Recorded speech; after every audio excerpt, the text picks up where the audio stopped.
Episode शुरू होता है और हम देखते हैं करण की आंख खुलती है और वो देखती है कि उसका पेंडेंट टूटा हुआ नहीं है, जोड़ा है। और वो कहती है ये ड्रीम तो नहीं लग रहा है। फिर हम देखते हैं करण एक शॉप पर पेंडेंट वगैरह देख रही होती है और वो एक पेंडेंट का प्राइस पूछती है तो वो शॉपकीपर उसे 20,000 दिन इस प्राइस बताता है। उस पेंडेंट का प्राइस सुन के करण उस पेंडेंट को नहीं लेती और वहां से जाने लगती है। तो वो शॉपकीपर उसे बुलाता है और वो कहता है तुमने इस पेंडेंट पर स्क्रैच मार दिया है। तो करण कहती है मैंने ये नहीं किया है। तो वो शॉपकीपर कहता है तुम ऐसा करके लेवरेंथ सिटी में बच नहीं सकती हो और मैं कोई मॉन्स्टर नहीं हूँ, मुझे पता है कि तुमसे ये धोखे से हुआ है तो तुम इसे हाफ प्राइस पर खरीद सकती हो। तभी वहाँ पर एक बंदा आता है जिसका नाम कालियोस होता है। तो वो शॉपकीपर कालियोस से कहता है कि तुम्हारी फ्रेंड ने मेरे 20,000 के पेंडेंट को डैमेज कर दिया है। तो कालियोस उस शॉपकीपर से वो पेंडेंट छुड़ा लेता है और करण से कहता है तुम इस पेंडेंट पर एक स्क्रैच करो। तो वो शॉपकीपर कालियोस से कहता है तुम्हें इस पेंडेंट के 10,000 दिन स्पेंड करने पड़ेंगे। तो कालियोस उस शॉपकीपर को एक कॉइन दे देता है। पर करण उस पेंडेंट पर एक स्क्रैच करती है तो कालियोस कहता है क्या तुम इस पर छोटा स्क्रैच नहीं कर सकती। तो करण मना करती है। फिर कालियोस उस शॉपकीपर को स्क्रैच बताता है ये स्क्रैच तो बड़ा है तुम्हारे स्क्रैच से और उसकी पॉकेट में से अच्छा पेंडेंट निकाल लेता है और वो कहता है तुम किसी और को बेवकूफ बनाना, तुमने गलत टारगेट को चूज किया है। और कालियोस करण को बताता है कि इसने अच्छा वाला पेंडेंट स्क्रैच वाले पेंडेंट से बदल दिया था और ये तुम्हें बेवकूफ बना रहा था। और कालियोस करण से पूछता है क्या तुम्हें ये पेंडेंट चाहिए। तो करण हाँ कहती है। तो कालियोस उस शॉपकीपर से कहता है हम ऑर्डर को ना बताने के एक्सचेंज में ये पेंडेंट तुमसे ले रहे हैं और मुझे मेरे पैसे भी वापस चाहिए। और कालियोस वो पेंडेंट करण को दे देता है। फिर हम देखते हैं करण अपने मन में कह रही होती है कि मैं कालियोस के हाथ में सब कुछ छोड़ देती हूँ। फिर सीन शिफ्ट होता है और हम करण को देखते हैं जो कि एक जेम को अपने बैग या बोरी के अंदर रख रही होती है, भाई जो भी कह लो अब। तभी कालियोस करण को लेने के लिए आता है। फिर सीन शिफ्ट होता है और हम करण को देखते हैं जो कि अपनी स्वॉर्ड के फायर ड्रैगन स्लैश अटैक से बीटल को मार देती है। तो कालियोस करण से कहता है बहुत बढ़िया करण। और कालियोस उस बीटल में से एक मांस का टुकड़ा काटता है और खाने लगता है। और कालियोस कहता है कि एक एडवेंचरर होने का मतलब है एक दूसरे पर भरोसा करना और मुझे तुम पर भरोसा है करण। फिर हम देखते हैं वो लोग एक पॉट के पास आ जाते हैं जिसके अंदर एक स्नेक होता है और जब तक वो स्नेक उस पॉट के अंदर होता है उसके ऊपर कोई भी मैजिक असर नहीं करता और उसको हार्म नहीं करता। फिर कालियोस करण से कहता है ये तुम्हारी जॉब है, वो स्नेक तुम्हें एम करेगा और हम लोग तुम्हें प्रोटेक्ट करने के लिए कुछ भी करेंगे। तो करण कालियोस से कहती है तुम मुझ पर छोड़ दो और वो अपनी स्वॉर्ड से उस पॉट स्नेक पर अटैक कर देती है। तो करण उस पॉट के पास में पहुंच जाती है तो वो स्नेक उस पॉट में से बाहर निकल आता है और करण पर अटैक करने लगता है। तो कालियोस और उसके टीममेट भी करण की हेल्प करने के लिए उस स्नेक पर अटैक करने लगते हैं। तो उस स्नेक में से ग्रीन कलर का ऑरा निकलने लगता है। तो करण कालियोस से कहते ये क्या कर रहा है। तो कालियोस बताता है वो सिर्फ डरा रहा है, तुम सिर्फ उस पर फोकस रखो, हम लोग रेडी हैं उसको मारने के लिए। तो करण हाँ कहते लेकिन वो स्नेक करण पर अटैक करने लगता है जो कि करण डॉज कर रही होती है, लेकिन वो स्नेक करण को घेर लेता है और वो स्नेक करण के ऊपर अपना पॉइजन फूंक देता है और करण कालियोस को हेल्प के लिए चिल्लाती रह जाती है लेकिन कोई भी करण की हेल्प के लिए नहीं आता है। तो करण वहीं पर गिर पड़ती है। तभी कालियोस वहां पर आता है और कालियोस कहता है कि ये स्नेक खतरे में पड़ने पर अपने पावरफुल पॉइजन को फेंक देता है लेकिन ये वीक हो जाता है और कालियोस उस स्नेक को मार देता है। और कालियोस कहता है ये सब हमने खुद से किया है, थैंक यू करण। और हमें पता चलता है उसने करण का सिर्फ यूज किया है। और कालियोस अपने टीममेट से कहता है चलो जल्दी खत्म करो इसे, हम वापस चलते हैं।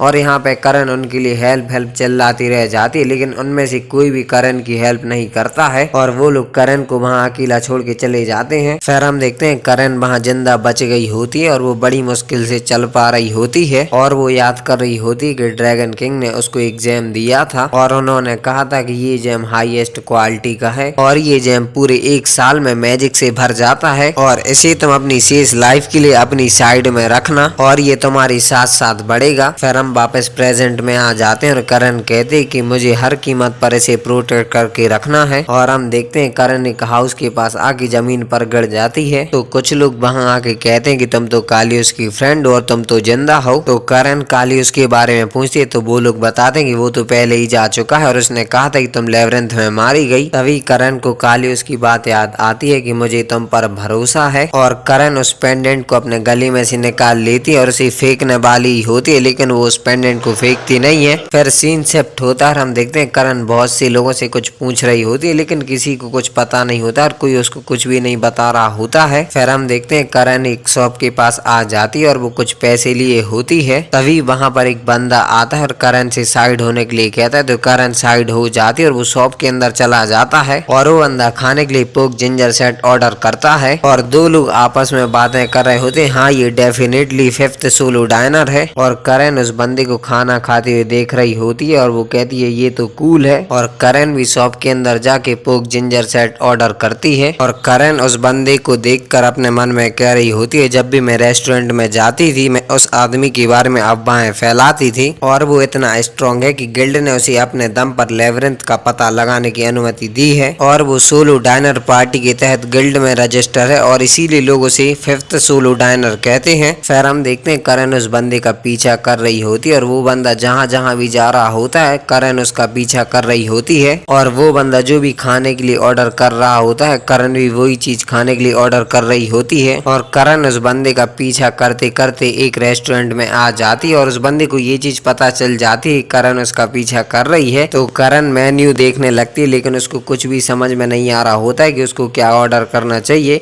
तो बंदा बता देता है कि तुम्हें क्या ऑर्डर करना चाहिए, तो करण वही चीज ऑर्डर करती है और खा रही होती है। फिर हम देखते हैं करण उस बंदे का फिर से पीछा कर रही होती है और ये चीज उसको पता होती है। तो बंदा एक शॉप के सामने खड़ा होता है और वो कहता है मुझे न्यू कोट लेना चाहिए और मैं गंदे कपड़ों में साफ रेस्टोरेंट में नहीं जाने वाला। तो करण अपने कपड़े देखने लगती तो बंदा आगे चला जाता है तो करण भी उसके पीछे चली जाती है। उसके बाद हम देखते हैं करण एक रेस्टोरेंट में कुछ खा रही होती है, तभी एक बंदा डाइनर की सॉर्ड को गिरा देता है लेकिन तभी करण उस सॉर्ड को अपनी टेल से पकड़ लेती है। तो डाइनर अपनी सॉर्ड को उठा लेता है और करण को थैंक यू कहता है उसकी हेल्प करने के लिए। तो करण उससे कहती है मैं तुम्हें थैंक यू कहना चाहती हूँ। तो डाइनर कहता है यहाँ पर बहुत अच्छे अच्छे फूड्स मिलते हैं और ये कह के वो वहाँ से चला जाता है। तो उसके जाने बाद करण कहती है मैं तुम्हें थैंक यू कहना चाहती हूँ क्योंकि तुमने मुझे फूड एंजॉय करने के कई तरीके सिखाए हैं और आखिरी बार मैंने फिफ्थ को देखा था और र्यूमर्स के हिसाब से वो खुद से और कोई लेबिरिंथ एक्सप्लोर करने जा रहा है। और करण अपने मन में कहती है वो मेरे दिल को खाली कर देता है जो विश्वासघात और चोरी से बनाया गया था, लेकिन अब वो डिलीशियस फूड से भर गया है। और हम देखते हैं करण के पास बहुत कम पैसे बचे होते हैं और वो कहते हैं डिलीशियस फूड एक्सपेंसिव होते हैं और मुझे पैसे कमाने के लिए कोई रास्ता ढूंढना पड़ेगा। उसके बाद हम देखते हैं करण उसी रेस्टोरेंट में आ जाती है जहाँ पर ये लोग पहली बार मिले थे। फिर सीन शिफ्ट होता है, हम निक को देखते हैं जो कि करण के लिए पेंडेंट देख रहा होता है लेकिन उसे कोई भी पसंद नहीं आ रहा होता है और तभी वहाँ पर आगेट आ जाती है और कहती है हे मिस्टर स्ट्रे डॉग। तो निक कहता है तुम किसी आवारा कुत्ता कह रही हो। तो आगेट कहती है ऐसा लगता है कि अब तुम एक पपी की तरह उदास नहीं हो। फिर हम देखते हैं कि निक आगेट को बताता है कि वो अंदर से मुझ पर गुस्सा है। तो आगेट कहती है कैसा रहेगा अगर तुम उससे पूछ लो कि ये उसने कहाँ से खरीदा था। तो निक कहता है वो कहेगी कि तुम्हें इससे क्या मतलब। तो आगेट कहती है तुम्हें उसे अपना खुद का ऑफर देना चाहिए। फिर सीन शिफ्ट होता है, हम देखते हैं निक करण को कहीं आसपास ढूंढ रहा होता है और उसे वो एक शॉप पर दिख जाती है और करण कुछ खा रही होती है। तो निक उसके पास पहुंच जाता है तो वो निक को भी ऑफर करती है खाने के लिए। तो निक उसमें से एक पीस उठा लेता है और खा लेता है लेकिन उसका मुंह जल जाता है। तो करण निक से कहती है ये नेचुरल रिएक्शन है। तो निक करण से कहता है कि तुम श्योर हो कि ये डिश सिर्फ ड्रैगन काइंड के लिए बनाई गई है। तो करण हाँ कहती है और करण बताती है वैसे उस डिश के ऊपर जो फूली हुई चीज थी वो जिंदा थी, अगर तुम उसे अच्छे से नहीं चबाते हो तो वो तुम्हारी आंतें खा जाएंगी। तो निक कहता लेकिन मैंने तो उन्हें निगल लिया था। तो ये सुन के करण हंसने लगती है। फिर सीन शिफ्ट होता है, हम देखते हैं निक करण से पूछता है क्या तुम्हें बर्ड्स पसंद है। तो करण हाँ कहती है और करण कहती है वो सॉस के साथ और टेस्टी लगते हैं लेकिन तुम उन्हें सॉल्ट के साथ खाना और उनका बेस्ट पार्ट क्रिस्पी स्किन होती है। तो निक कहता है नहीं मेरा वो मतलब नहीं था, क्या तुम्हें स्वान जैसा कुछ पसंद है। तो करण कहती है मैं श्योर नहीं हूँ क्योंकि मैंने आज तक एक भी नहीं खाया, लेकिन मैं सच में पेंडेंट के लिए बिल्कुल भी गुस्सा नहीं हूँ। और करण उस डिश के बॉक्स को निक की तरफ खिसका देती है और कहती ये ठंडी हो जाएंगी। तो निक उसमें से एक पीस उठा के खा लेते हैं और उसका फिर से मुंह जल जाता है लेकिन निक और करण हंसने लगते हैं। फिर सीन शिफ्ट होता है, हम देखते हैं निक से कुछ लोग कहते हैं मैंने सुना है कि तुम लोग एफ रैंक तक पहुंच गए हो और किलिंग करना है ना। फिर उसके बाद जेम से एक बंदा कहता है फादर तुम्हारी मेडिसिन सच में इफेक्टिव है। फिर उसके बाद करण से एक पार्टी खाने और ड्रिंक के लिए पूछती है और उसके बाद एक बंदा टियाना से कहता है क्या तुम मेरे साथ एडवेंचर पर जाना पसंद करोगी। तभी एक और बंदा आके टियाना से कहता है मुझे तुम पसंद हो, तुम मेरे साथ बाहर चलोगी। तो टियाना उन्हें इग्नोर कर दी और अपनी टेबल पर आके बैठ जाती है। फिर थोड़ी देर बाद हम देखते हैं सभी लोग हंस रहे रहे होते हैं और सभी के चेहरे पर एक अच्छी स्माइल होती है। फिर करण अपने पेंडेंट को देखने लगती है तो निक करण को देखने लगता है और करण सबको पेंडेंट बता के उसको खा लेती है, लेकिन उसने असल में खाया नहीं होता है और वो पेंडेंट उसकी टेल के ऊपर आ जाता है और वो अपनी टेल से उस पेंडेंट को फेंक देती है और अपने हाथ साफ करने लगती है। तभी एक लड़की आती है और निक से कहती है क्या हम लोग थोड़ी बात कर सकते हैं। फिर सीन शिफ्ट होता है और हम देखते हैं ये सभी लोग कहते हैं बॉन्ड लेवरेंथ को एक्सप्लोर करना है। तो वो लेडी कहती है एक चीज है जिसे तुम लोग देखना चाहोगे। तो निक कहता है क्या आप पहले से ही पॉइंट पर आ सकते हैं। तो वो लेडी कहती है ये एक हॉली सॉर्ड के बारे में है, सॉर्ड ऑफ बॉन्ड, और एपिसोड के एंड में हमें बताया जाता है कि ये लोग इस रिक्वेस्ट को एक्सेप्ट करते हैं या नहीं और ये इनके भाग्य के लिए एक टर्निंग पॉइंट होगा।